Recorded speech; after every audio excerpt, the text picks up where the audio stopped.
Ometi do'stkamizdan ne o'tdim da bo'lasiz sizni? Uchmi, tefalmi?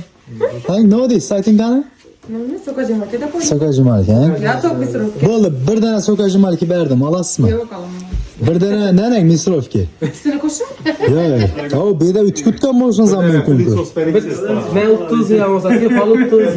Ana shu vakidan bir dona. Perverish Princess Monix'dan. Makaron sestra açıp oturun muzayla bir tane. Bir plisos. Ha, Ometi do'stgani qarang. O'zi sotib olversangiz sovg'alarni berib bo'ldi. Hamma narsa tugadi. Bu prosta bizning do'konni tanlaganingiz uchun Ometi do'stgadan sovg'a tortishingizga imkoniyat berildi, to'g'rimi? Tortdingiz. Qarang asa, tabriklaymiz. Siz bir dana 37 litrlik duxov yutib oldingiz. Qarang, ikkinchisi nima chiqdi?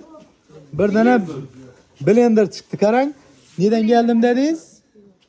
Neden geldim dediniz? Xivodan.